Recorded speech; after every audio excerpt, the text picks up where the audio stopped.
All right, so today we're doing something a little different. We're not just going to learn about history, we're going to become detectives. Think of it like a cold case, but one that's thousands of years old. Our mission? To figure out how on earth we know what really happened way, way back in the past. And our whole investigation kicks off with this one really brilliant question. I mean, think about it. How do we actually know what happened 100 years ago, let alone thousands? No one's around to tell us. That is the big mystery we're going to crack today. Okay, so first things first. Let's really frame this challenge. It's easy to remember what you did yesterday, right? But 100 years ago? 1,000? Now that's a whole different ballgame. Yep, knowing about yesterday? No problem. You can check your phone, ask a friend. Last year? Still pretty doable. But 8,000 years ago? Wow. I mean, the people are gone, the languages might be totally lost, the entire landscape could be different. That is where the real detective work, the real investigation, has to kick in. So you can't solve a mystery without investigators, right? And when it comes to the past, we've got two main types of detectives on the case. And they both have their own very special set of skills. First up, you've got the historians. Think of them as the document experts. They're the ones digging through ancient writings, letters, records, all the stuff they call sources. And then you've got the archaeologists. These are the folks who literally get their hands dirty. They're out there studying the physical stuff people left behind. You know, buildings, tools, even bones. So one reads the stories, and the other, well, they dig them up. And this really gets to the heart of it all. See, everything they find, whether it's a shard of pottery, an old coin, or a poem written on a piece of bark, it's not just some old thing. It's a clue. And just like a detective, they piece all these clues together to build a picture of what life was actually like back then. Okay, so what do these ancient clues actually look like? Let's pop open the evidence locker, shall we? We're going to take a look at the main types of proof our historical detectives have to work with. And right away, you see a huge difference in how things survive. You've got manuscripts, which were written by hand on stuff like palm leaves or bark, super fragile. A lot of them just got eaten by bugs or fell apart over time. But then you have inscriptions. These things were built to last. I'm talking carved into solid stone or metal, basically broadcasting a message that could survive for centuries. But the manuscripts that did make it? Oh, they are an absolute treasure trove. They give us this incredibly rich, almost personal look into the ancient world. It wasn't just about big, famous battles. We're talking science, medicine, epic poems, plays, even the daily lives of kings.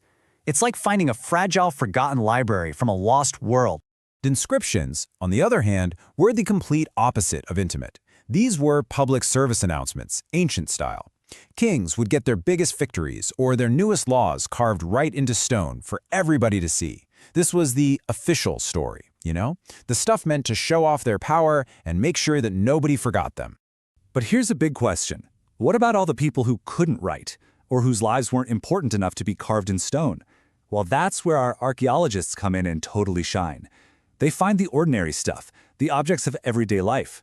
We're talking about the actual pot someone cooked dinner in 4,700 years ago, or the tools a farmer used, or even the bones of animals that tell us what people were eating. These little things, they tell the stories that were never, ever written down. Now, any good detective will tell you this. Where you find the clue is just as important as what the clue is. And it's the same for history. The location of all these artifacts helps us literally create a map of the past, both in terms of geography and time. So, by figuring out how old these artifacts are and noting where they were found, we can start to build a timeline. For instance, we now know that some of the very first farming communities popped up about 8,000 years ago in the Silliman and Kurthar Hills. Fast forward a few thousand years, and you see the first big cities emerging along the Indus River.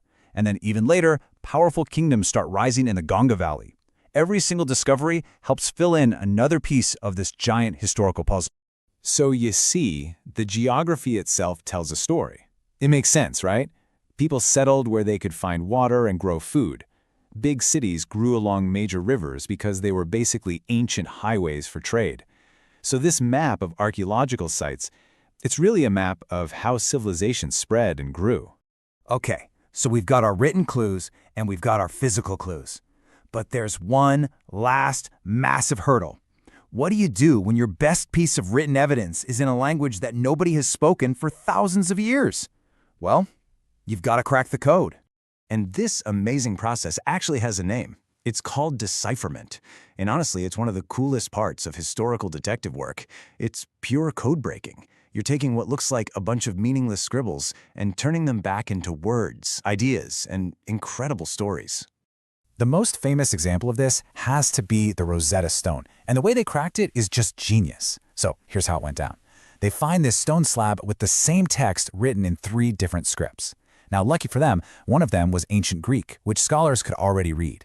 Then they noticed the pattern. In the Egyptian script, certain names, royal names, were always circled in an oval frame called a cartouche. So they took the known Greek names, like Ptolemy and Cleopatra, and matched them to the symbols inside those circles. This let them figure out the sounds each symbol made, like, hey, this lion symbol must be the sound for L. And step by step, letter by letter, they cracked the entire code and brought a lost language back to life. Just incredible. So it really feels like we've got all the tools we need, doesn't it? We've got our detectives, we've got the clues, we've even got the code breakers. So the big question is, after all that work, do we get one single, simple story of the past? And here's where our detective story takes a final fascinating twist. The answer is not really. You know, the book this whole explainer is based on is called Our Pasts, with an S at the end, and that's on purpose, because the big takeaway is that there isn't just one single past. There are many. Just think about it for a second. The life of a powerful king, the guy who's commissioning giant stone inscriptions of his victories, that's going to be a very different life from a farmer in some tiny village, right? And here's the catch. Since it was the rulers who made most of the written records, our clues are a bit biased. We know a ton about their battles and their accomplishments, but the everyday lives of ordinary people, the hunters, the farmers, the artisans, that's way harder to piece together. Their stories aren't told in giant monuments, but in the little things they left behind, like broken pots and worn-out tools. And that kind of brings us full circle, right back to us, today. We've seen how these detectives of the past can build entire worlds from the faintest of clues. Which leaves us with one last really big question to think about. What clues are we leaving behind for the future? 1,000 years from now, when the detectives of the future are digging around, what kind of story are our clues going to tell about us? Hey everyone, and welcome. Today, we're going on an investigation, a journey 2 million years into the past. We're on the trail of our earliest ancestors to solve one of the biggest mysteries out there. How in the world did they survive? Let's dig in. You know, our world today feels like it's moving at the speed of light, right? But that's just a tiny, tiny blip in the grand scheme of things. For almost all of human history, life was completely different. So how did we make it? How did we survive for a staggering 99% of our existence without any of the things we rely on today? That is the puzzle we are cracking right now. So, our first clue isn't about what stuff they had, it's all about how they lived. And the key to their survival wasn't about settling down and building things, it was about being constantly and very smartly on the move. We call these early people hunter-gatherers, and honestly, that name tells you pretty much everything you need to know. Their entire life revolved around this strategy, hunting animals, fishing, and gathering this huge variety of wild fruits, roots, and nuts. Every single day was a search for food, guided by the seasons and the world around them. And look, don't for a second think this was just some casual walk in the park. This was life on expert mode. It took an absolutely incredible set of skills. You had to have the knowledge of a botanist, the reflexes of an athlete, and the sharp instincts of a detective. You needed to know which plant would kill you and which would cure you, how to track animals that were way stronger and faster than you. This was a life of deep, deep expertise. So you might be asking, why all the moving around? Was it just random wandering? No way. It was a brilliant, calculated strategy for survival. If you stay in one spot for too long, you use up all the food. Simple as that. Plus, the animals they relied on were always moving, so you had to follow them. Different plants ripened in different places at different times. And of course, the most basic need of all, water. Everyone, both human and animal, had to follow the water. This wasn't chaos. This was a living, breathing map for staying alive.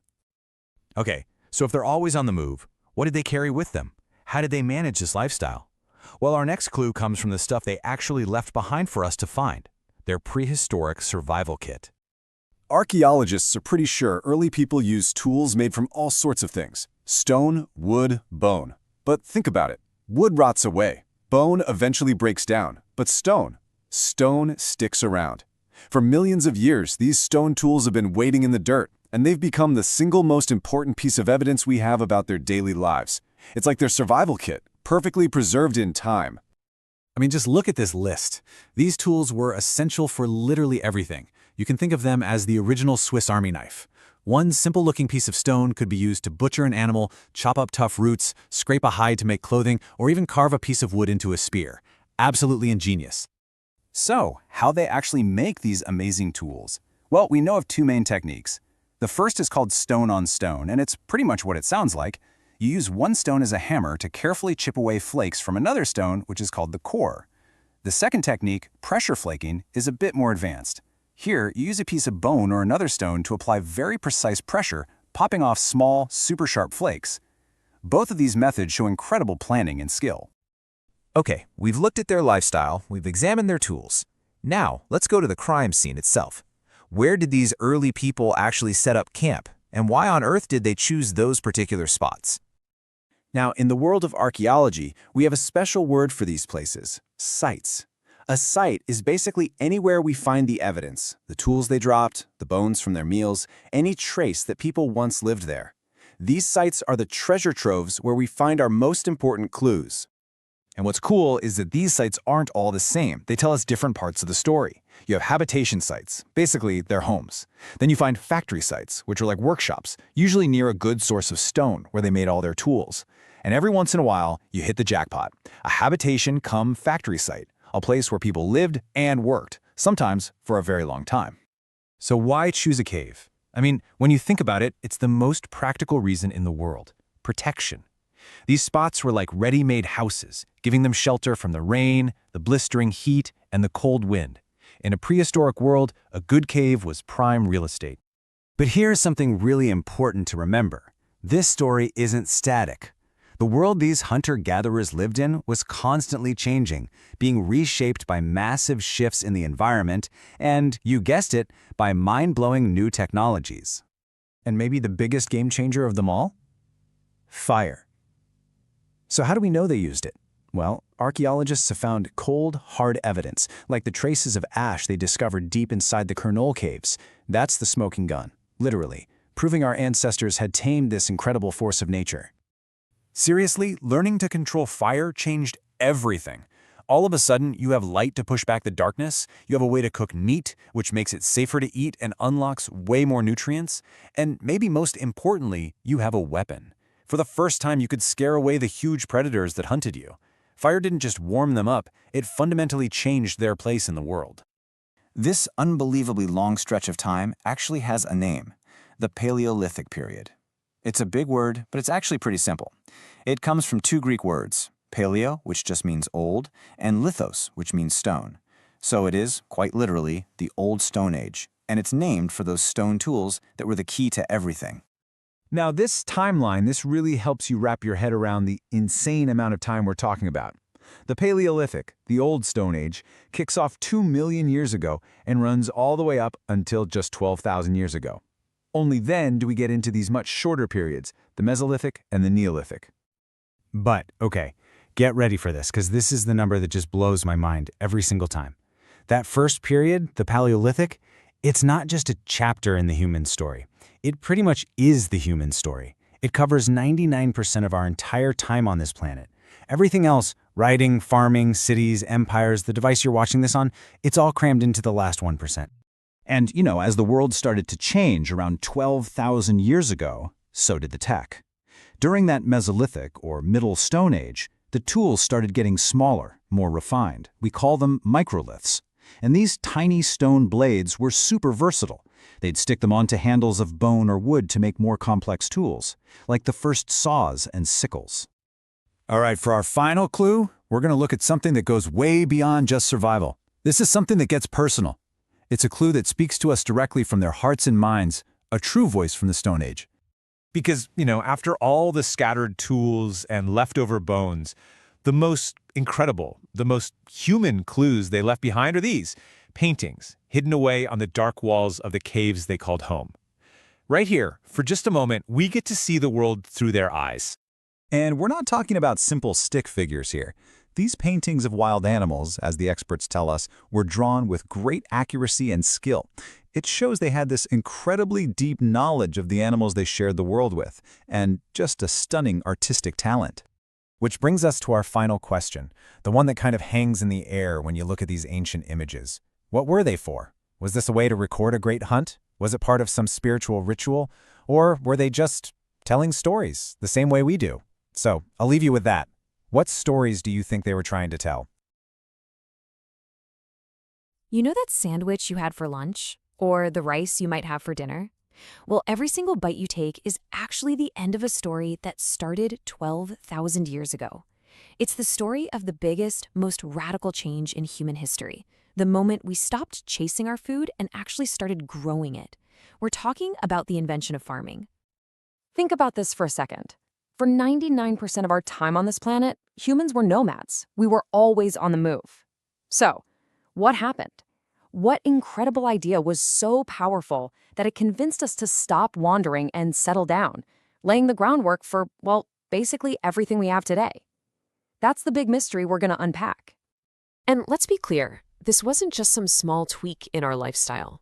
Oh no, this was a full-blown revolution, a change that completely rewired how we eat, how we live, and when you get right down to it, who we are as a species. It's kind of wild to imagine, but for most of human history, we were expert hunter-gatherers. The whole world was your supermarket. You didn't plant crops, you didn't raise animals for food. You just followed the food that nature gave you.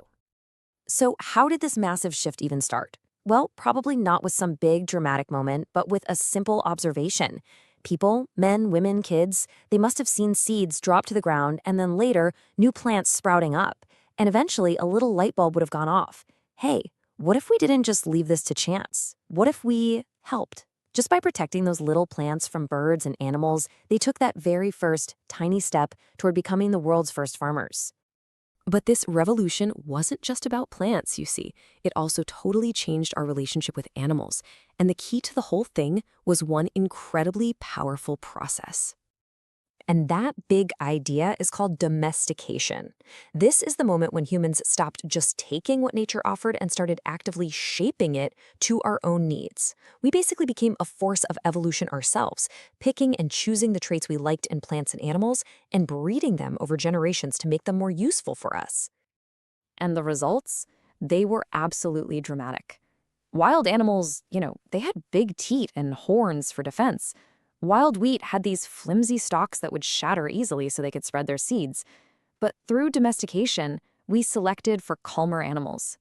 We picked plants with huge, juicy grains on stalks that were strong enough to hold on for an easy harvest. We were literally re-engineering nature. And who was our first partner in this huge experiment? Well, long before we had sheep or cows, it was the wild ancestor of the dog. People probably just started leaving food scraps for the less aggressive wolves, and from there, a partnership was born. Our oldest animal friendship was also our first step into the world of herding. Pretty cool, right? So, getting food this new way kicked off a massive chain reaction. It didn't just change our diet, it forced us to invent a completely new way of living, from the ground up. I mean, just think about it. The second you plant a seed in the ground, your whole life changes. You can't just pack up and leave anymore. You've got to stick around to water it, weed it, and protect it from hungry animals. For the first time in human history, we had a really good reason to stop moving and put down some roots. That simple act anchored us to one spot on the map. And staying put created all these new problems, which led to some brilliant innovations. Okay, so you have a great harvest. Awesome. But now what? Where do you store all that extra grain? Well, people started making huge clay pots, weaving baskets, and even digging pits in the ground for storage. And animals? They became a walking, living pantry, a store of food that gave you milk and meat whenever you needed it. This new life demanded a whole new toolkit. We call this era the Neolithic, or the New Stone Age, and it saw the invention of awesome polished stone tools, perfect for clearing land. They also developed mortars and pestles, tools we still use in the kitchen today for grinding up all that grain. And as new plants like cotton were grown, people even figured out how to weave cloth. And of course, if you're going to stay in one place, you need a proper home. Archaeologists have found the remains of the very first permanent houses from this time. In places like Burzahom in Kashmir, people actually dug houses down into the ground, with steps leading in, probably to stay warm and protected from the cold. So this all sounds like a pretty cool story, but how on earth do we actually know any of this really happened? Well, this is where the amazing detective work of archaeology comes in. Let's take a look at the evidence. First things first, let's get our bearings on the timeline. We're not talking about recent history. This whole process of domestication kicked off around 12,000 years ago, and that date is super important because it happened right as the last ice age was ending. The world's climate was getting warmer, more stable, basically creating the perfect conditions for farming to take off. Scientists piece this whole story together from these tiny little clues. A few burnt grains, maybe from a cooking accident 10,000 years ago, can tell us exactly what crops people were growing. Animal bones show that slow shift from hunting wild animals to herding domesticated ones. And finding pottery in the foundations of houses, that's the smoking gun that proves people were staying put and storing food. And we find this evidence all over the place. At a site called Mehrgarh in modern-day Pakistan, we find wheat, barley, and the bones of sheep, goats, and cattle. Over in Koldihwa in India, we find some of the earliest evidence for rice. And up in Burzahom, we find wheat, lentils, and the bones of dogs and other livestock. Every site is like a little snapshot of this global food revolution. Let's just zoom in on Mehrgarh for a second, because it's such a perfect example. It's one of the earliest villages we know of, and when archaeologists dig down through the layers of time, it's like reading a history book. The deepest, oldest layers have the bones of wild animals, like deer, but as they dig up toward the more recent layers, they find more and more bones of domesticated sheep and cattle. You can literally see the transition from hunting to herding right there in the dirt. The finds at Mehrgarh also give us this incredible little peek into their beliefs. In some of the burial sites, a person was buried with goats. Now, the thinking is that these animals were meant to be food for that person in the next world. This suggests that these early farmers were already developing really complex ideas about life and the afterlife. Okay, so why does a 12,000-year-old food revolution matter to us today? Well, because its legacy is quite literally everywhere you look. Check out this timeline. The slow process of domestication starts way back, 12,000 years ago. The first real villages pop up around 8,000 years ago. And from there, it's a direct line to the huge global civilization we live in today. Every city, every country is built on the foundation that those first farmers laid. Seriously, the next time you're at the grocery store, just stop for a second and look around. The wheat for your bread, the rice in that bag, the milk in the carton, pretty much every single thing you see is a direct descendant of the plants and animals that were first domesticated by our Neolithic ancestors. And in the end, this revolution was about so much more than just food. For the first time ever, humanity had a surplus, more food than we needed to survive day to day. That meant not everybody had to be a farmer. You could have people who specialized, who became potters or builders or leaders. And that specialization is what allowed villages to become cities and cities to become civilizations. Without it, our world just wouldn't exist. So this revolution gave us civilization, no doubt about it. But it wasn't a perfect trade. It also brought new problems. Diseases spread faster in crowded villages, social inequality started to appear, and the daily grind of farming was often way harder than hunting and gathering. Which leaves us with one final, big question to think about. In choosing to plant roots, what did we lose when we gave up our wings? What part of our ancient, wandering selves did we leave behind for good? Imagine a civilization so advanced it had planned cities and covered drains nearly 5,000 years ago. Now, what if I told you it was completely lost to history, hidden in plain sight, until it was accidentally discovered by railway engineers who were just looking for bricks? Seriously, this is the incredible story of Harappa. And you know, sometimes that story is way bigger than anyone could possibly imagine. It's not just the story of a building, but of an entire forgotten world. So, where does this story even begin? Well, you might think it starts with archaeologists carefully brushing away dirt, but nope, our journey begins with a surprisingly modern and almost tragic accident. Okay, so picture this. It's the middle of the 19th century. British engineers are laying down brand new railway lines across the Punjab region. It's a huge modern project, but it's about to slam right into a very, very ancient one. As they're working, they come across this massive mound just sticking out of the ground. Now, to them, this wasn't some priceless archaeological site. It was a gold mine, a perfect source of ready-made, incredibly high-quality bricks just sitting there for the taking. So what did they do? Exactly what you'd expect. They started dismantling the place, carrying off thousands and thousands of these amazing bricks to build the foundation for their new railway. They had absolutely no idea they were tearing down one of the world's earliest great cities. It wasn't until decades later, all the way in the 1920s, that actual archaeologists showed up and started to piece together what was really going on. So, what on earth had those engineers stumbled upon? Those bricks, the ones they were using for their modern railway, came from a city that was thriving an unbelievable 4,700 years ago. Just let that sink in. This was the city of Harappa, and its discovery would completely rewrite the history of the subcontinent. Once archaeologists knew what they were looking for, they started finding more of these cities, all built on a similar model. And what they uncovered was a level of urban planning that is just staggering for its time. See, the Harappans didn't just throw their cities together. They were masters of urban design. Typically, they divided their cities into two main parts. Over on the west, you had the citadel. It was smaller, built on higher ground, and was probably home to important public buildings, maybe where the rulers were. Then to the east, you had the lower town. This part was much larger, and it's where most of the regular folks lived.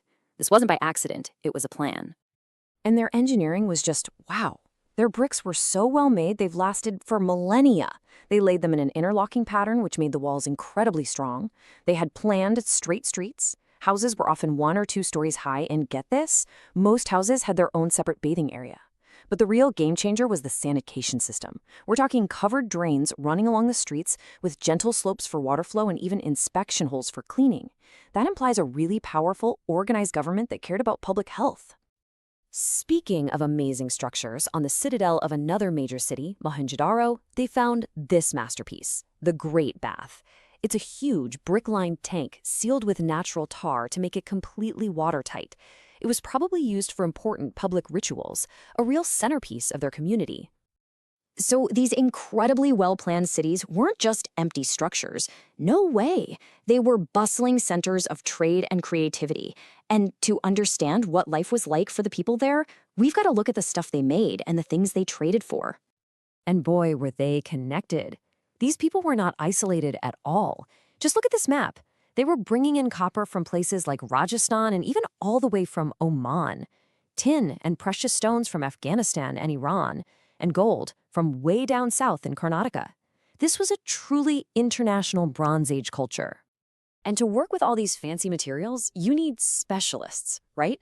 This wasn't a society where everyone did a little bit of everything. No, you had people who were experts at one single craft, honing their skills to produce these incredible, high-quality goods. That tells you their economy was complex enough to support all this specialized labor. Now, these are probably the most famous things the Harappans left behind. These are their seals. They're carved from stone, usually with these exquisite animal figures on them. And crucially, they have writing on them. This is the earliest form of writing in the subcontinent. And here's the kicker. To this day, it remains one of history's greatest unsolved puzzles. We have no idea what it says. And just look at the craftsmanship here. They would take this beautiful red stone, carnelian, and put it through this incredibly detailed process of cutting, shaping, polishing, and then drilling a tiny, perfect hole right through the center. These were definitely luxury items, a sign of wealth and status. Now check these out. They might not look as exciting, but these are so important. They are perfectly uniform cubes of stone, called chert, and their weights. They're incredible precision points to a standardized system of weights and measures, which would have been absolutely essential for all that complex trade we were talking about. This is the foundation of commerce, right here. Okay, so we've got planned cities, we've got international trade, and skilled artisans. But who were the actual people making all this happen? Let's try and build a picture of Harappan society. Well, society was pretty clearly structured. You had rulers at the top, the ones planning these amazing cities and organizing the trade for all those precious goods. Then you had scribes, people who knew how to write, which was a very rare skill, and they were needed to make seals and manage all the administration. Then you have the huge numbers of craftspeople, both men and women, making all the goods in their workshops. And finally, none of this works without the farmers and herders out in the countryside, providing food for everyone. And how did they feed these enormous cities? With a key piece of tech, the plow. Now, the coolest part is how we know they used it. Not because any actual wooden plows survived, but because archaeologists found tiny terracotta toy models of them. This tool let them farm much more efficiently, producing all the extra food you need to support a complex urban civilization. So they built this advanced, organized, and prosperous civilization that lasted for centuries. And then it just faded away. Which brings us to the final and most haunting question of all. Around this time, about 3,900 years ago, something starts to go terribly wrong. After centuries of stability and growth, the great Harappan cities start to decline. And the archaeological evidence for this collapse is, well, it's stark, it's clear. People just abandon the cities. Those signature items of their culture, the script, the seals, the standardized weights, they all just disappear. In places like Mohenjo-Daro, garbage was found piled up on the streets. That amazing drainage system broke down, and people built crude houses right over the top of the old planned avenues. The order was gone. The rulers had clearly lost control. This is the question that has puzzled researchers for decades. Why would a civilization this sophisticated, this organized, simply collapse? The truth is, we don't have one single answer. Scholars have a bunch of theories. Maybe the rivers that were their lifeblood dried up. Maybe they cut down too many trees and caused an ecological disaster. There could have been major floods. Or maybe, the rulers just lost their grip. But here's the problem. No single one of these reasons seems to explain why all the cities across such a massive area declined around the same time. The story of Harappa is just such a powerful reminder. It shows us a civilization that achieved incredible things: urban planning, sanitation, global trade, only to disappear, leaving behind this profound mystery. It really makes you wonder, what other stories, what other entire worlds are still waiting to be discovered, right under the ground we walk on every single day? Hey everyone, and welcome. Today, we're putting on our detective hats. We're going to dig into a really deep mystery. A time so long ago, there were no grand cities, no written histories. So our mission is to figure out what ancient stories and forgotten burials can actually tell us about a society lost to time. I mean, it's a huge puzzle, right? When you don't have palaces, you don't have tax records, how on earth do you piece together what life was like, their beliefs, how they lived day to day? Well, this is where historians have to get creative, following two very, very different kinds of clues. So on one side, you have the spoken word, these ancient hymns that were chanted and memorized and passed down for hundreds of years. And on the other, you've got the physical world, silent stones and objects left buried in the ground. Let's start our investigation with that first clue, the power of sound. Okay, so our first piece of evidence is one of the oldest books in the entire world, a collection of hymns called the Rig Veda. But I'm using air quotes around book for a very good reason. It wasn't a book the way you and I think of one. And when I say ancient, I mean really ancient. We're talking about something composed about 3,500 years ago. To put that in perspective, that's centuries before ancient Rome was even a thought. It's an incredible window into a truly archaic world. So what is it exactly? Well, the Rig Veda is this amazing collection of over 1,000 hymns. They're called sukta, which literally means well said. And these hymns were basically prayers to different gods. 3 were super important. You had Agni, the god of fire, Indra, this powerful warrior god, and Soma, which was a special plant they used to make a sacred drink. Now, here's the crucial part. For hundreds and hundreds of years, the Rig Veda only existed in memory. Priests were like living libraries, teaching their students to recite and memorize every single syllable perfectly. This was a living, breathing text that was heard and spoken, not just read off a page. It wasn't written down until many, many centuries later. And these hymns, wow, they give us these incredible snapshots of their world. Just listen to this one. It's a conversation between a sage and 2 rivers. He compares them to 2 swift horses and 2 shining cows. So what does that tell us? It tells you everything about what was important to them. Horses and cows were so central to their lives that they were the ultimate metaphor for power and beauty. So, by looking at what they prayed for, we see exactly what mattered. They wanted cattle, horses, and children. The battles they fought were for pasture land, for water, and, for cattle. Their leaders, the Rajas, weren't fancy kings with palaces, they were brave warriors chosen by the people.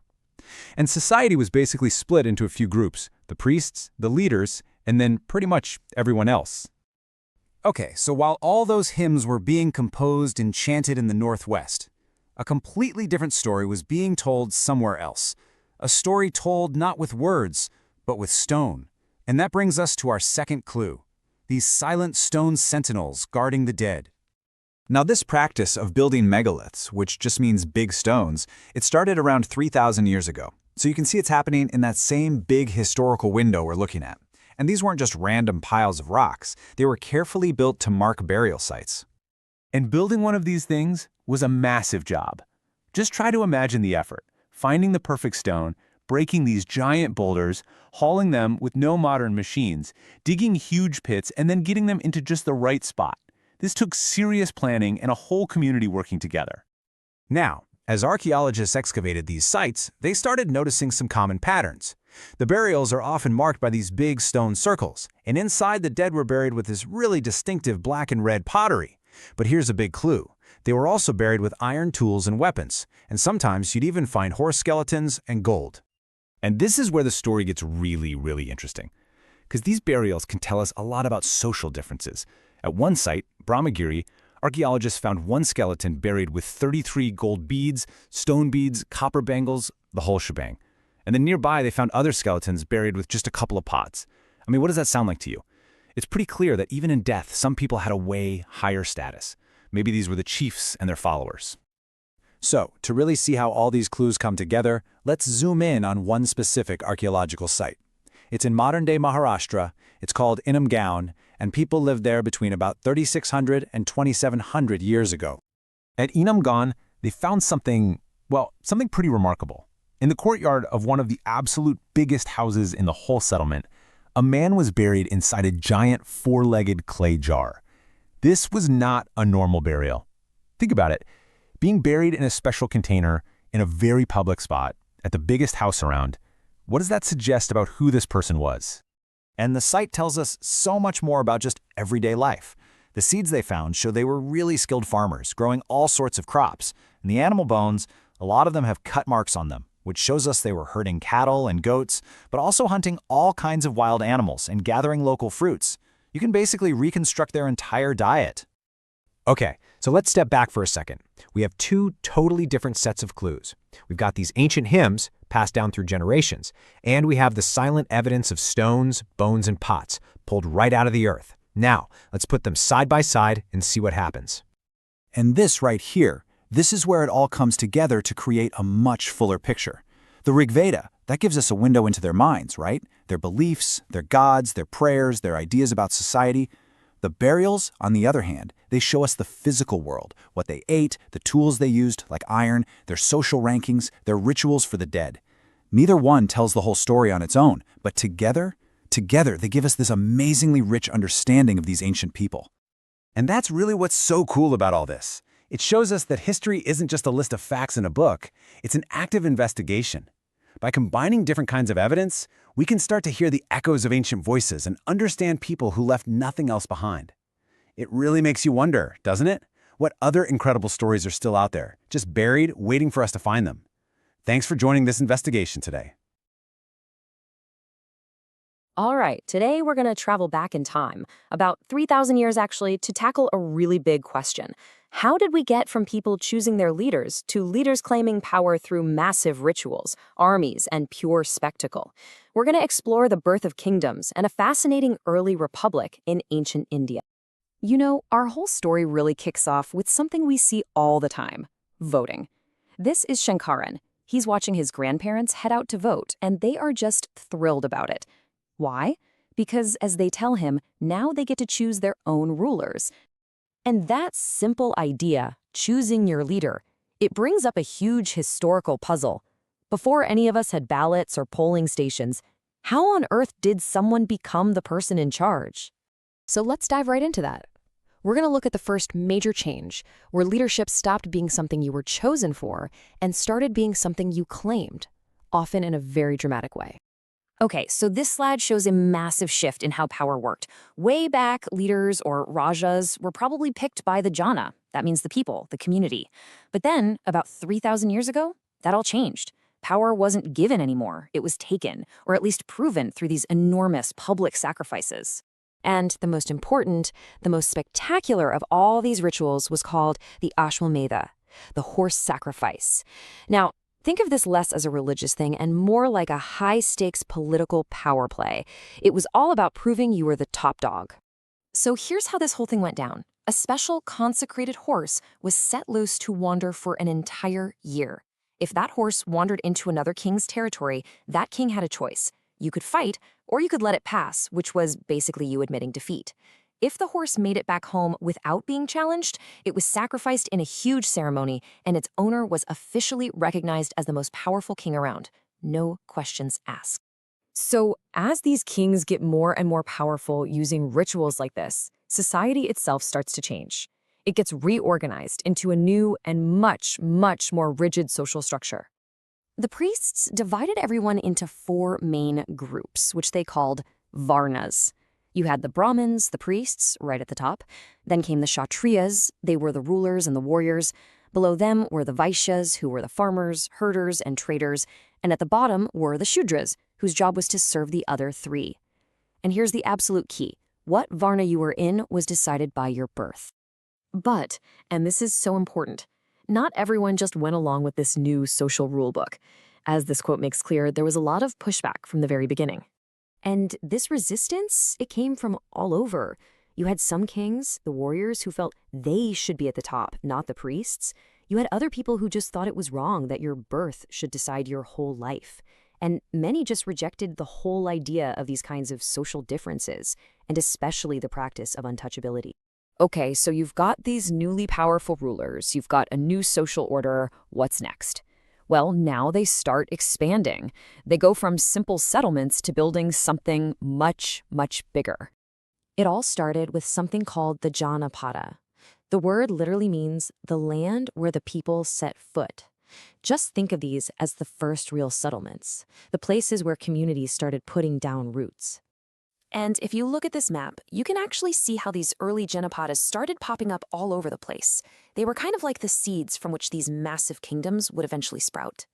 Then, around 2,500 years ago, things leveled up. Some of these Janapadas became way more important and way more powerful than the others. They became known as Mahajanapadas, which basically just means great kingdoms. And how do we know they were great? Well, for one, they built on an epic scale. I mean, just look at the remains of this fortification wall here. These gigantic walls weren't just for keeping people out. They were a billboard for their power, a way to control the land and the people inside. You know, this shift totally changed the job description for being a king. The early rajas of those small Janapadas, they just got by on whatever gifts people decided to give them. But the new kings of the Mahajanapadas, they started collecting regular taxes to pay for huge professional armies that were on duty all year long. So how do you pay for all this stuff? The forts, the armies? Well, you guessed it, taxes. A pretty advanced system of taxes, actually. They took a slice of the crops, called the baga. They made craftspeople work for them for a certain number of days. They took animals from herders. They taxed goods being traded. They even taxed what hunters and gatherers got from the forest. But just when it seems like this single, powerful king model is the only way forward, something else, a totally different way to govern, was thriving right next door. And this alternative was called a Gana or a Sangha. The best way to think about it is like an early republic. Instead of one supreme king calling all the shots, power was shared. You had lots of rulers who would all meet up in assemblies to debate and make decisions together. And the difference is just night and day when you put a kingdom like Magadha next to a republic like Vaji. In Magadha, you had one powerful king making all the decisions. But in Vaji, you had maybe thousands of men who were all called Rajas, ruling collectively, making decisions through discussion and debate. And get this, these republics were a huge deal. In fact, 2 of the most famous thinkers in ancient history, the Buddha and Mahavira, they didn't come from these big top-down kingdoms. They actually belonged to these Ganas, these republics. Okay, so for a second, let's just zoom out and put this ancient Indian republic into a bit of a global context. Let's compare it to another very famous government from the exact same time period. It turns out, right around the same time the Vajee Republic was going strong, democracy was taking shape over in Athens. And while both of these were pretty revolutionary for their time, they also both had some serious limits on who got a say. In Vajee, women, slaves, and landless workers were out. And in Athens, well, it was the same story for women, foreigners, and a whole lot of slaves. So when you look at this whole journey, from a king whose power comes from a ritual, to a massive kingdom funded by taxes, to a republic ruled by a committee, it all pushes us to ask a really deep question that we're still wrestling with today. What does it actually mean for the people to have power? All right, let's jump right in. We're going to travel back in time today, way back, like 2,500 years ago, to check out a really incredible period of intellectual and spiritual awakening in India. It was a time that sparked brand new questions and some truly revolutionary ideas. I want you to just imagine for a second that your world is in total flux. I mean, everything you thought you knew is shifting right under your feet. Well, that was the reality for people in parts of India back then. Society was just transforming at this unbelievable pace. And when things change that fast, it really makes people stop and think. They started asking these huge, fundamental questions. What is all this for? Why are we even here? What is the actual meaning of life? So, let's dig into the answers they came up with. So, what was going on that kicked off this incredible search for knowledge? I mean, what did this time of change really look like on the ground? Okay, so here's the breakdown of what was happening. You had these powerful new kingdoms, the Mahajanapadas, getting stronger and stronger. At the same time, brand new cities were just popping up, completely changing the social fabric. And this wasn't just a big city thing. Life was changing in the villages too. It was this massive, rapid shift that got thinkers really trying to make sense of their new world. And that brings us to our first major path in this whole quest for meaning, the story of the Buddha and his idea of a middle way. So how exactly does a prince become the wise one? Well, it was a very deliberate journey. This prince, Siddhartha, was born into a royal family, and he gave up a life of total luxury to go searching for real knowledge. And this wasn't a weekend trip. He wandered for years, debating and talking with other thinkers. But the turning point came when he decided he had to find his own path. He meditated for days on end under a peepal tree at Bodh Gaya, and that's where he finally attained enlightenment.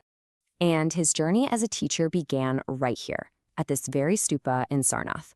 This place is so important because it's where the Buddha, fresh from his enlightenment, gave his very first sermon. It's where he shared his wisdom with the world for the first time. Now, at the very heart of his teaching was the single, powerful idea he called tanha. The Buddha described it as a constant thirst, or a craving for more. More stuff, more satisfaction, more everything. He believed that this unquenchable desire was the actual root cause of all of our suffering and unhappiness. So this core idea of tanha then builds out into a whole philosophy for life. The Buddha taught that, life is full of suffering, and it's caused by our cravings. But, and this is the important part, there is a way out. He said we could remove this craving by just following a path of moderation.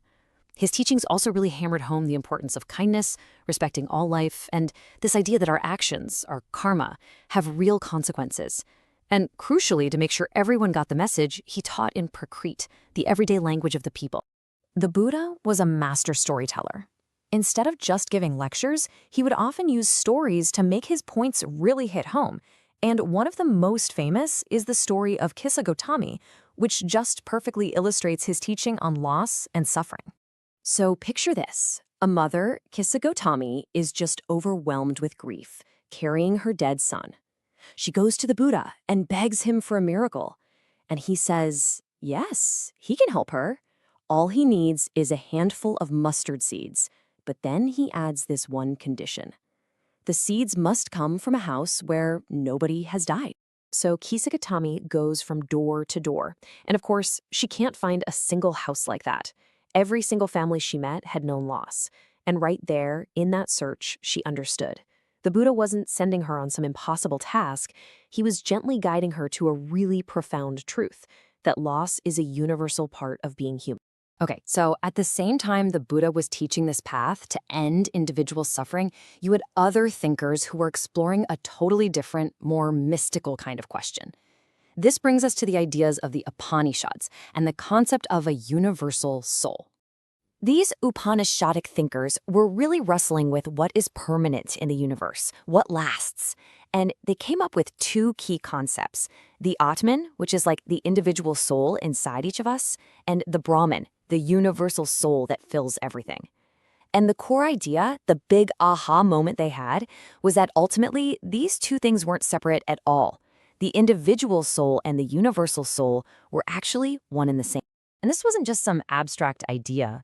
It had real-world meaning, as a famous story from an Upanishad shows. A baker goes up to two sages and asks for food, but they refuse him, so he challenges them. He says, "Wait a minute, you worship the universal soul, right? A soul that fills everything, including me. So by denying me food, you're actually denying the very soul you worship?" And the sages realized, wow, he's right, and they shared their meal with him. Now, let's look at a third path, one that was really different from the Buddha's middle way. This one embraced extreme discipline, Jainism, as taught by Vardhamana Mahavira. The absolute foundation of Jainism is ahimsa, which is the rule of not hurting or killing any living being. Mahavira's teaching on this was so clear and powerful. All beings long to live. To all things life is dear.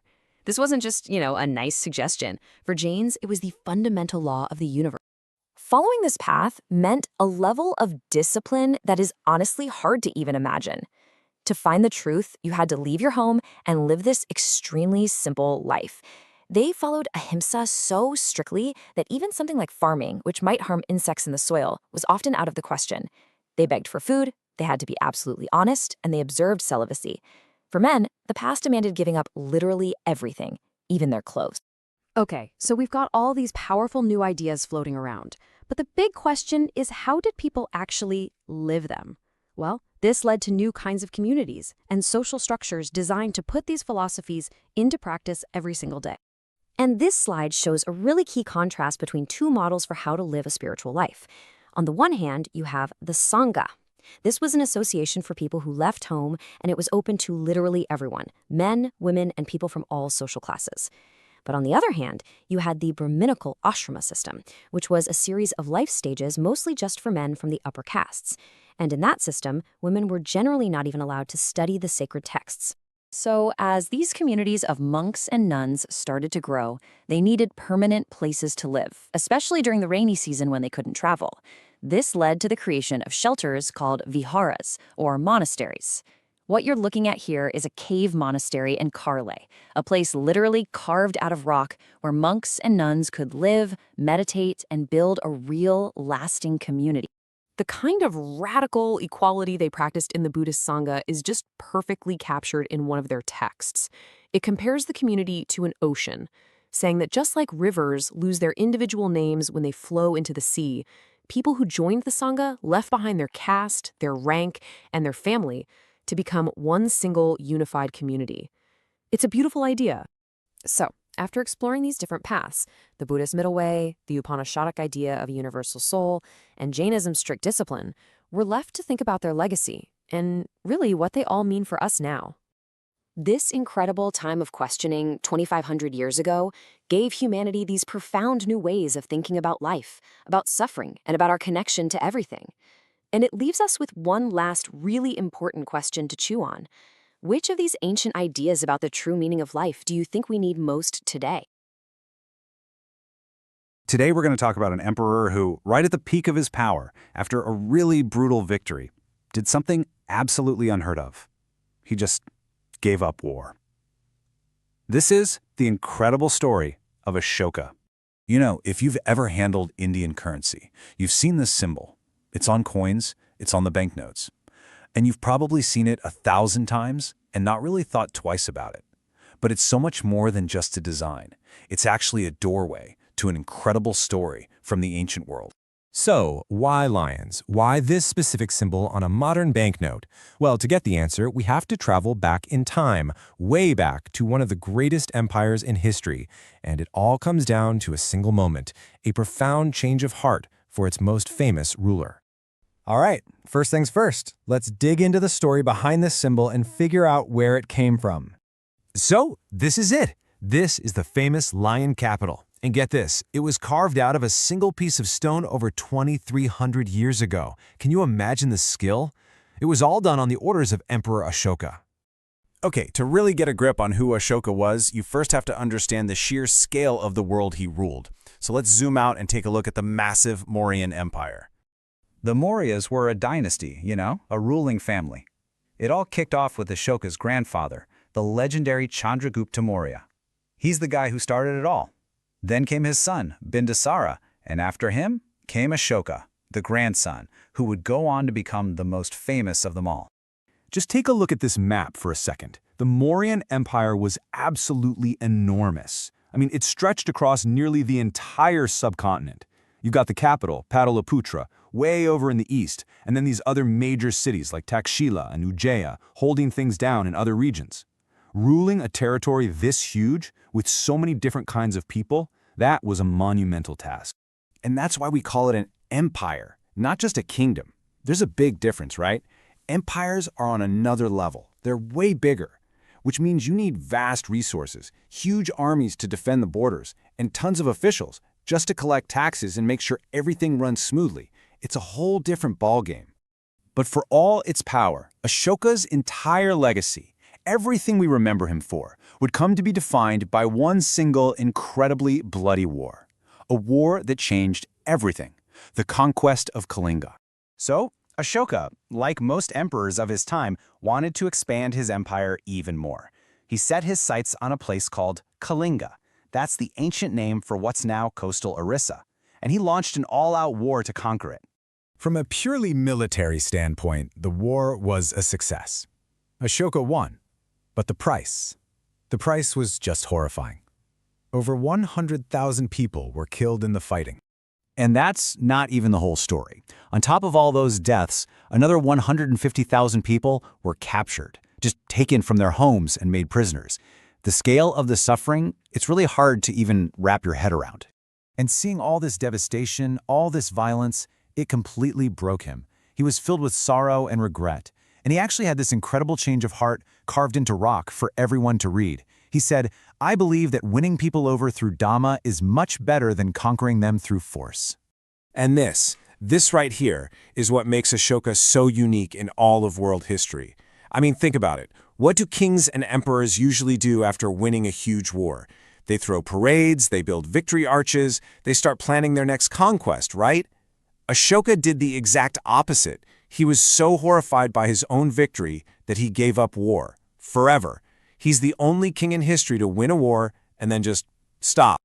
So that begs the question, right? If you're not going to rule by conquest and force, how are you going to rule a massive empire?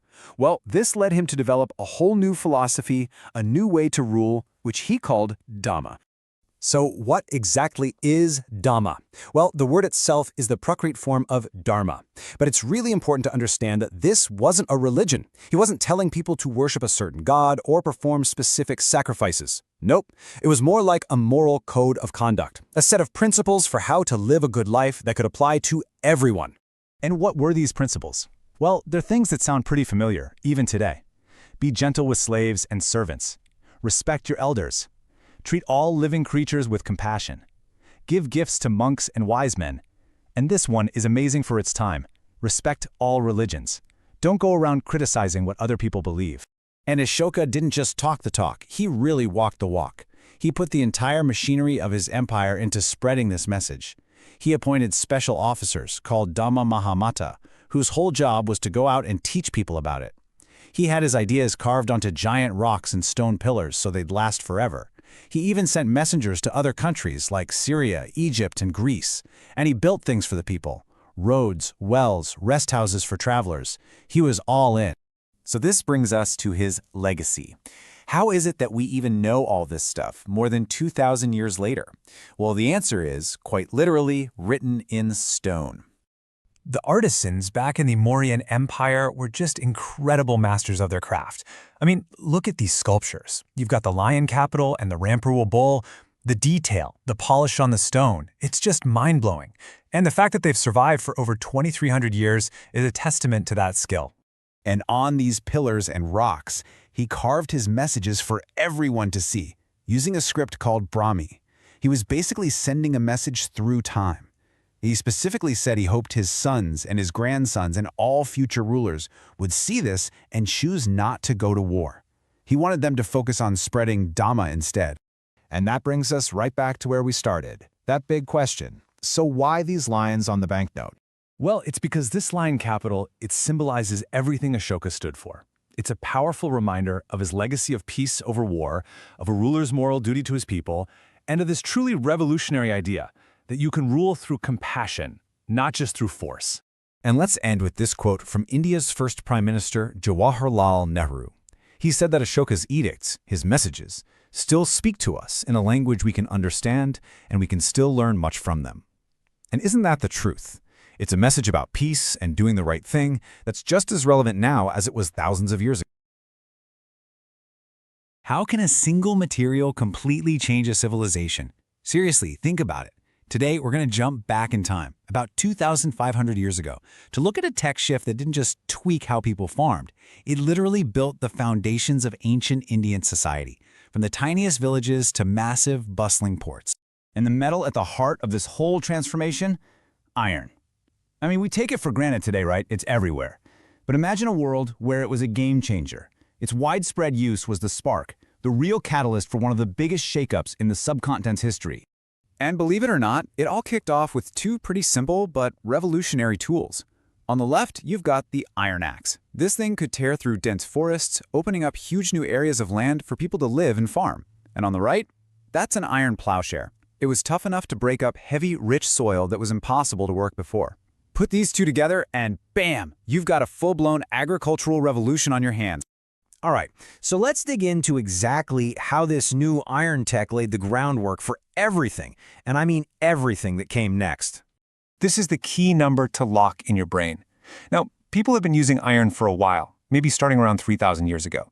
But it was about 2,500 years ago that its use just exploded. It went from being this kind of niche, special material to becoming the absolute engine of production. And that, right there, changed the entire course of history. So what's the first big domino to fall? Well, this agricultural boom leads directly to the rise of villages. Villages that weren't just surviving, but thriving. For the first time ever, communities could actually produce enough extra food to support big kingdoms and growing populations. But, how did they manage all this new potential? It all came down to this really clever feedback loop. See, kings needed taxes, right? To pay for their armies and build their forts. So to make sure that tax money kept flowing, they started planning and funding huge irrigation projects. We're talking canals, wells, massive tanks. The villagers provided the labor to build them, and these new systems, powered by those iron tools, sent food production through the roof. This meant a steady food supply for everyone, and of course, a steady stream of tax revenue for the kings. It was this perfect, self-reinforcing cycle of growth. But all this extra wealth and food did more than just fill up storage barns. It completely rewired the social fabric. Life in the village was about to get a major, fundamental overhaul. Suddenly, society became way more structured, and it was all based on who owned land. In the north, you had a clear pyramid. At the very top was the powerful village headman, the Grama Bojaka.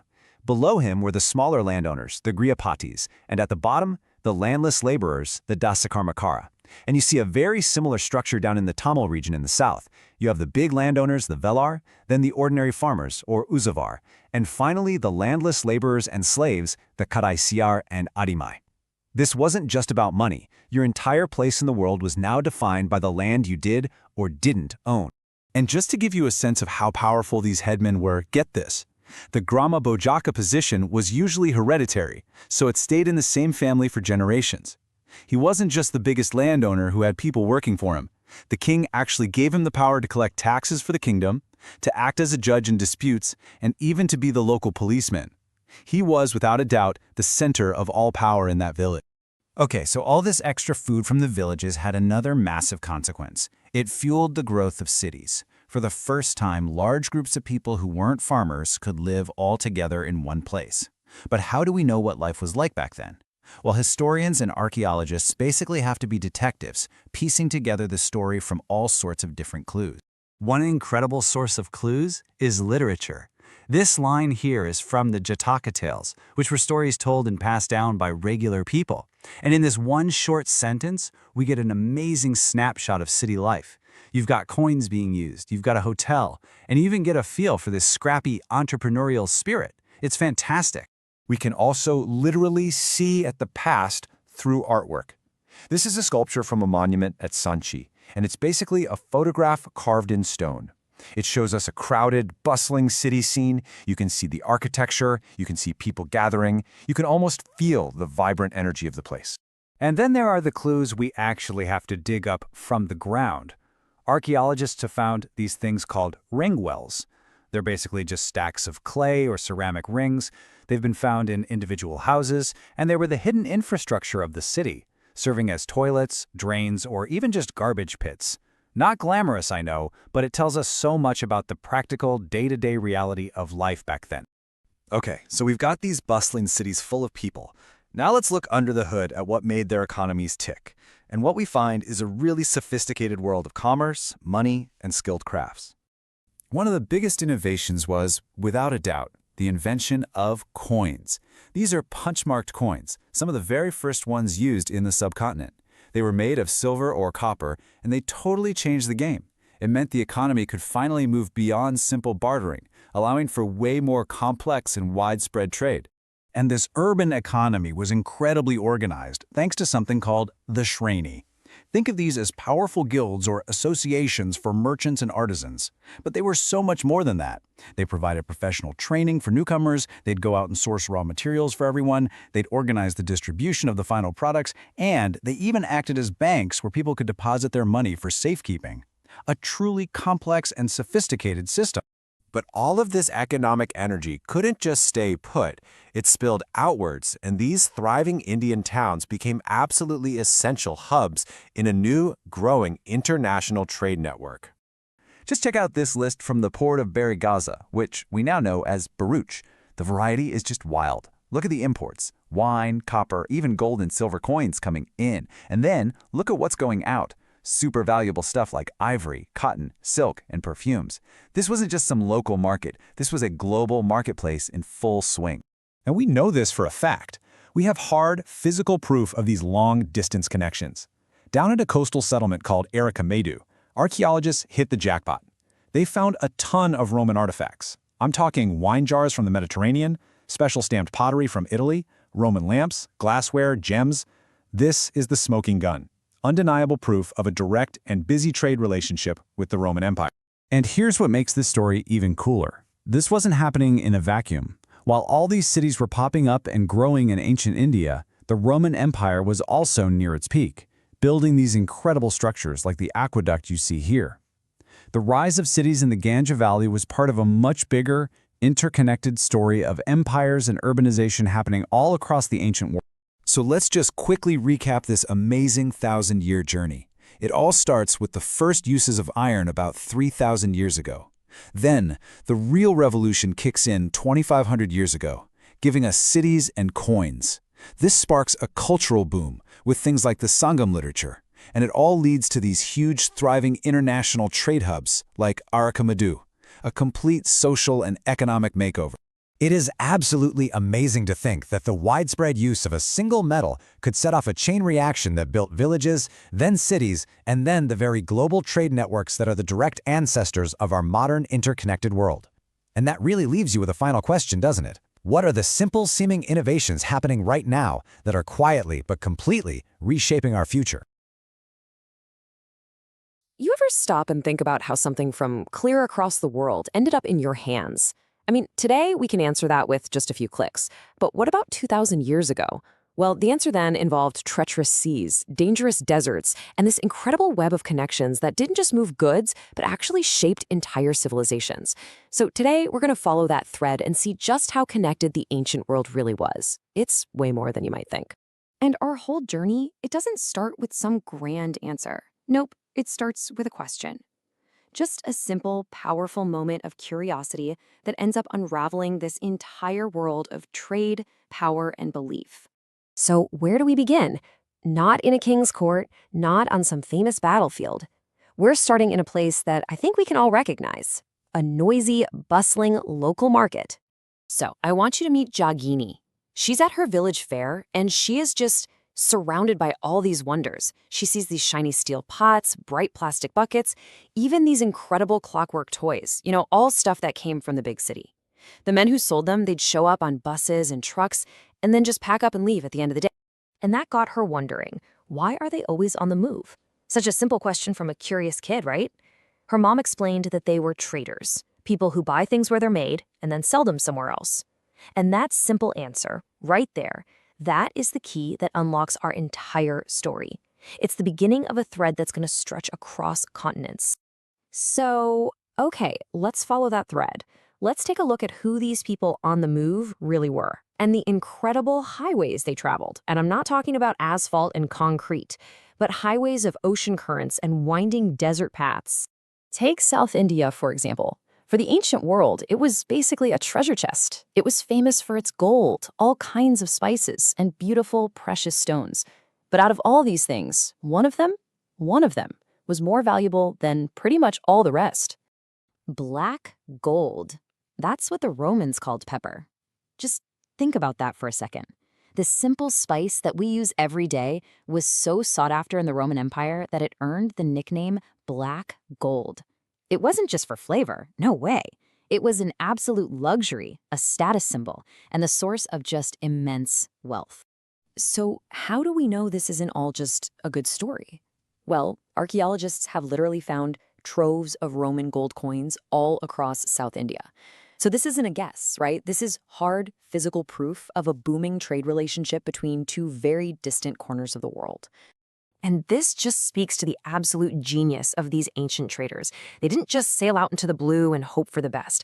These guys were master navigators. They understood and they harnessed the monsoon winds to cross huge open seas like the Arabian Sea and the Bay of Bengal way, way faster. And they built these strong, sturdy ships that were designed specifically for these long, punishing journeys. And of course, you can't talk about ancient trade without mentioning the most legendary highway of them all, the Silk Route. Now, this wasn't one single road. It was a whole network of dangerous paths that wound through mountains and deserts, all to bring that rich, glossy silk from China, a fabric so prized that wearing it became the absolute height of fashion for the rich and powerful in Rome. Okay, so whenever you have that much wealth moving around, something else is pretty much guaranteed to follow: power. Controlling these trade routes became the ultimate prize for ambitious kings and chiefs, who all figured out how to turn that flow of goods into their own personal kingdoms. Down in South India, chiefs known as the Moovendar had this simple but honestly brilliant playbook. First, you control the coasts and the fertile river valleys. Those are the entry and exit points for all the trade. Second, instead of collecting regular taxes, you just demand gifts and tribute. And third, you take that wealth and you distribute it to your supporters, your family, your soldiers, even poets to make sure they stay loyal. See, their kingdoms were literally built on the flow of trade. Meanwhile, up along the Silk Road, a whole other power was on the rise, the Kushanas. Around 2,000 years ago, they controlled this huge area covering Central Asia and Northwest India. This basically put them in the perfect spot to act as the powerful gatekeepers of this critical trade artery, and you better believe they got rich from all the taxes and tribute they collected. The Kushanas also did something incredibly smart. They were among the very first rulers in the subcontinent to issue gold coins. Now, this was a total game changer. It helped formalize and just simplify transactions for traders all along the Silk Route, which made commerce way smoother and, of course, stamped Kushana authority all over. So you have these coins and these routes, and they created a physical network connecting empires. But what's truly fascinating, what's really mind-blowing, is that this physical network became a pipeline for something you couldn't even touch. Because the most important thing moving along these routes, well, it wasn't something you could hold in your hand. And this, right here, this is the real climax of our story. Along these very same paths, carried in the minds of travelers and in the scrolls they protected with their lives, were the ideas, the philosophies, and the religions that would go on to shape the world for thousands of years. The perfect examples are the Chinese Buddhist pilgrims, guys like Faxian and Chuanzang. They weren't traveling for riches. They were on a quest for knowledge. They journeyed all the way to India, the birthplace of Buddhism, to visit holy sites and collect sacred texts. And a lot of the time, they traveled right alongside the merchant caravans, sharing the same roads and facing the exact same dangers. And as these ideas traveled, they changed, they evolved. For instance, a new form of Buddhism called Mahayana Buddhism developed. So check this out. Early on, the Buddha was only represented by signs, like the peepal tree he meditated under, which you see on the left. But with Mahayana Buddhism, artists actually started creating statues of the Buddha in human form, like the one on the right. This was a massive shift. It made the faith so much more visual and personal. Now, a core idea of this new form was the bodhisattva. These were people who had attained enlightenment, but then chose to stay in the world out of compassion, just to teach and help other people. This idea of selfless help, wow, it became incredibly popular. It spread like wildfire across Central Asia, China, and way, way beyond. And these journeys were anything but easy. I mean, they were absolutely terrifying. The pilgrim Faxian wrote this after surviving a storm at sea that lasted for 13 straight days. The merchants on his ship were throwing their cargo overboard just to keep from sinking. Faxian, he threw away his own few belongings, but he clung desperately to his books and the statues of the Buddha he had collected. That's just how precious these ideas were to him. And you know, Buddhism wasn't the only big idea on the move. Within Hinduism, a new path of devotion called bhakti started to emerge. And this idea was revolutionary. It proposed a direct, personal, loving relationship with a god, like Shiva or Vishnu. And crucially, this path was open to anyone, rich or poor, man or woman. It didn't matter what caste you were. It was an idea of profound spiritual equality. So, when we start to put all of these pieces together, the traders, the kings, and the pilgrims, a really clear picture starts to emerge. It's this powerful chain reaction, isn't it? The simple desire for goods like spices and silk created these vast networks. The wealth that flowed along those networks allowed powerful kingdoms to rise. And then, those exact same networks became the superhighways for the beliefs and philosophies that fundamentally shaped societies all across Asia and Europe. So from a little girl's simple question in a market, we've traced this incredible web that connected the entire ancient world. It was all driven by desire, for wealth, for power, and for wisdom. It really makes you wonder, doesn't it? In our own hyper-connected age, what are the powerful forces that are moving us across the globe? What is our silk, our spices, our salvation? Hey everyone, and welcome. Today we're going on a historical detective mission. We're going to investigate the incredible empires and kingdoms of ancient India, piecing together the past one clue at a time to really understand the rulers who shaped a subcontinent. So, let's get started. So I want to kick things off with a question for you. When you imagine a legendary king from the ancient world, a really powerful one, what pops into your head? Is it just raw power? You know, winning huge battles? Maybe a giant gleaming sword? These are the classic things, right? The kinds of things you'd expect if, say, you were a kid who got picked to play a great king in a school play. But what if, on top of all that warrior stuff, you were told you also had to sit down and play a veena, a pretty complex stringed instrument, and also recite poetry? A musician king? I mean, who is that? Well, that's the exact puzzle that a student named Arvind faced in our source material, and it's the first mystery we're going to solve today. To figure all this out, we have to look at the evidence these empires left behind. You know, history isn't some perfectly preserved storybook. It's more like a giant puzzle we have to assemble from the pieces that survived. And our first big clue is something called a prashasti. It's a Sanskrit word, and it basically means in praise of. Think of it as an official, super flattering poem, written by a court poet. And for the king Arvind was playing Samudragupta, his poet Harishena wrote an absolutely glowing prashasti that was carved right onto a stone pillar for everyone to see. And listen to this. Harishena did not hold back. The praise for the king is just fascinating. It describes his body as charming because it was covered in scars from hundreds of weapons. To them, these weren't flaws or signs of weakness. No way. They were like medals of honor, total proof of his courage and his skill as a top-tier warrior. But here's the thing. He wasn't just a brawler. He was an absolute master strategist. The Prashasti actually breaks down his incredibly clever foreign policy into 4 different game plans. For the rulers up north in Aryavarta, he just totally uprooted them and took over their kingdoms. But for the southern rulers in Dakshinapatha, he defeated them in battle and then let them keep their thrones, as long as they accepted him as the boss, of course. It was a brilliant way to control a huge, diverse area without overstretching his forces. And this map, which is based on that very Prashasti, shows his strategy perfectly. Just take a look. See that shaded area in the north, Aryavarta? That's where he conquered directly. The cities marked down south are in Dakshinapatha. That's where he defeated rulers, but then let them stay in charge. And all those other colored areas? Those are the neighboring states that paid him tribute or just submitted to his power. What you're looking at is a map of power, drawn not just with a sword, but with some seriously smart diplomacy. And that brings us to the final clue, the one that solves Arvin's mystery. This coin. Look closely. That is Samudragupta, the fierce warrior, the guy covered in battle scars, the master strategist, just peacefully playing Navina. This is the proof. He was both, a warrior and an artist, a conqueror and a poet, a truly complex and fascinating ruler. Of course, Samudragupta wasn't the only major player on the board. The history of this time is absolutely packed with powerful families and epic rivalries. Really, the kind of stuff that could inspire any modern fantasy series. Okay, so let's meet two other heavyweights from this era, around 1400 years ago. Up in the north, you've got Harshavardhana, whose story is told by his court poet, Banabhata. And down south, in the Deccan, stands the powerful Chalukya ruler Pulakeshin II, who got his own glowing prashasti from his poet, Ravikirti. Now, Harsha was conquering all over the place, but when he tried to push south, well, he ran smack into Pulakeshin.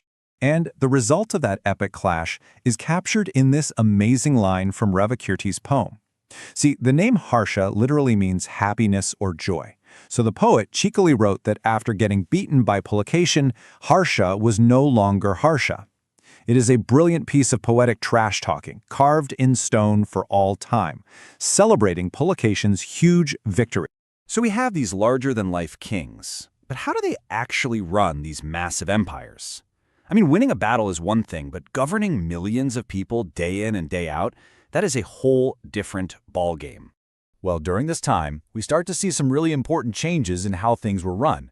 First off, a lot of key jobs became hereditary, so a son would take over his father's post.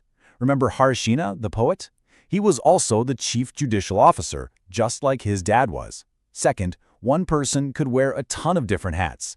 Harishina wasn't just a poet and a judge, he was also a minister of war and peace. And finally, kings started giving important local bigwigs, like chief bankers and merchants, a say in how things were run.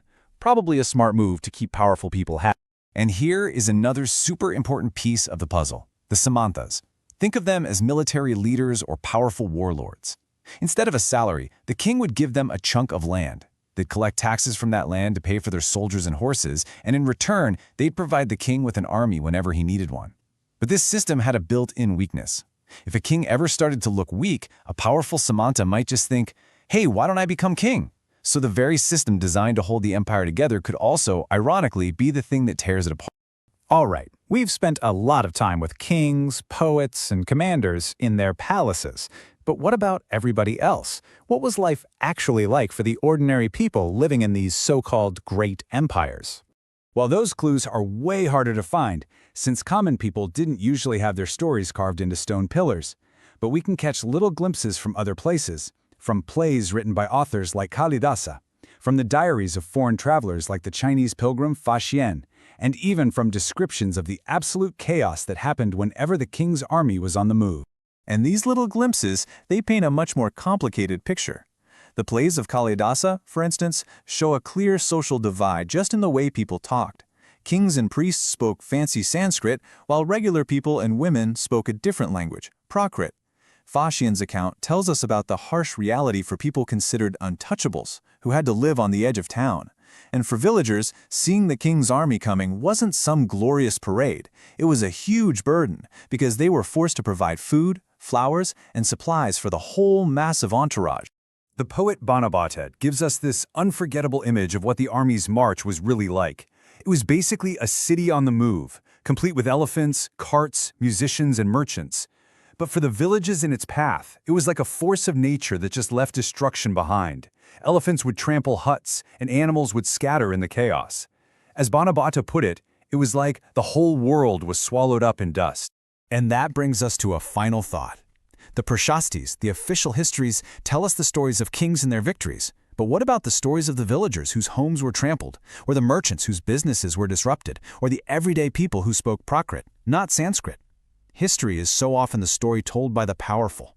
So the question we have to ask ourselves is, what other stories, what other entire lives have been lost to that very same dust? You know, some civilizations, they leave behind ruins, but others, they leave behind ideas so advanced that they still puzzle and inspire us thousands of years later.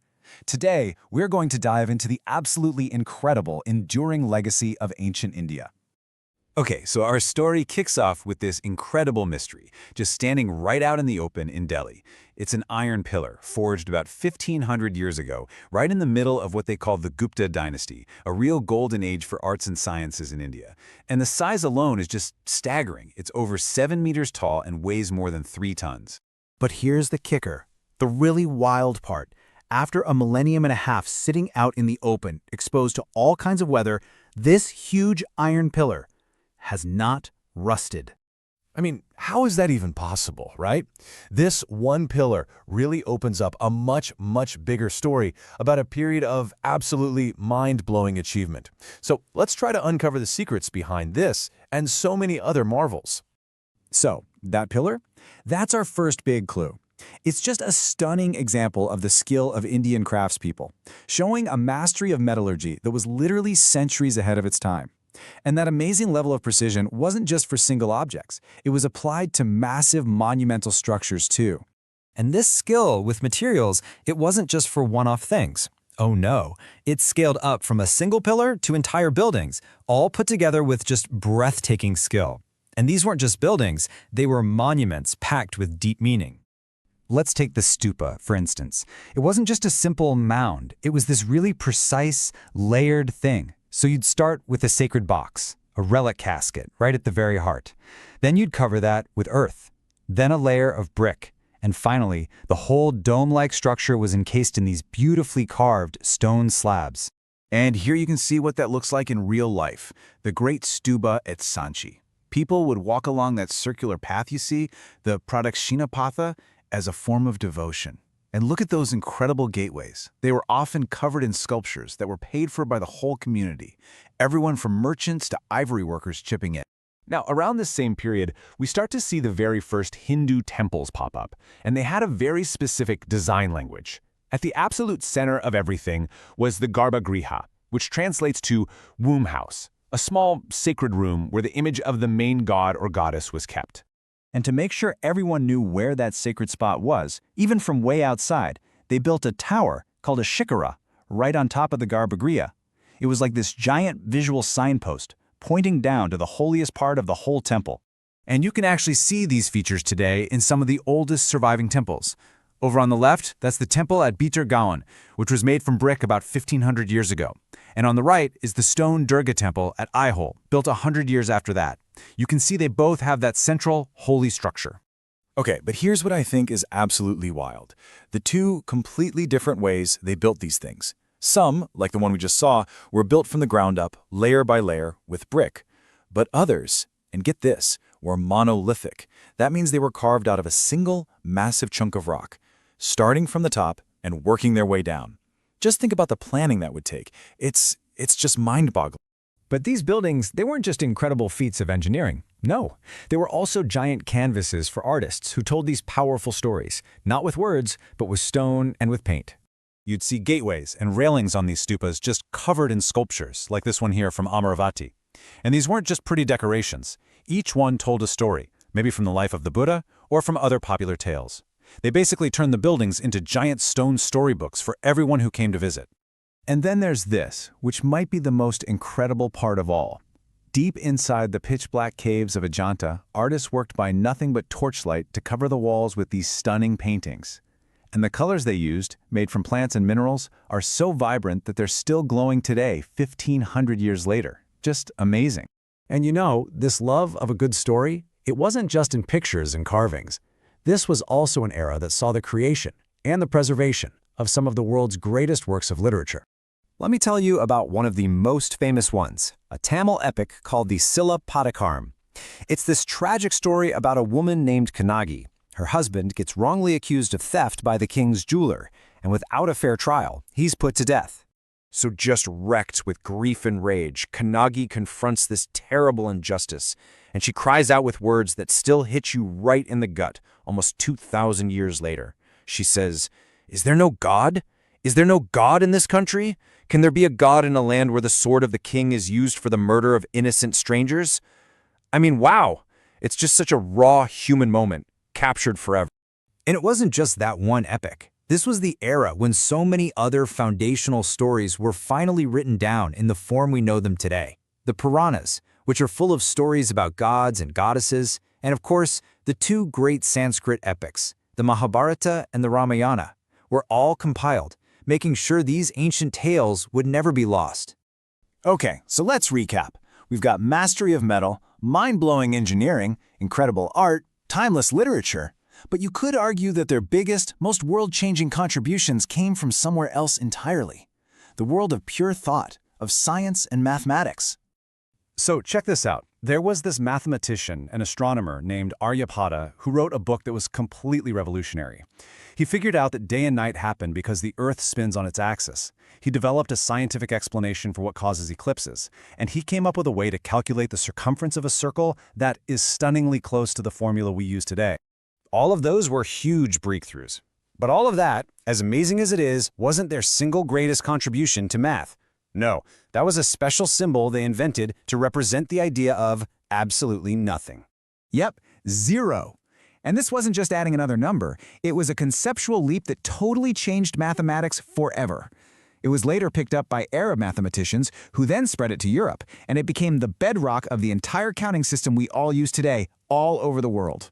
So when you ask what is their legacy? Well, it's all of it, isn't it? It's the sheer skill to forge iron that doesn't rust, the incredible vision to carve a temple out of a mountain from the top down, the heart to tell stories that still feel so real and powerful today, and the genius to invent a symbol for nothing, and by doing that, change absolutely everything.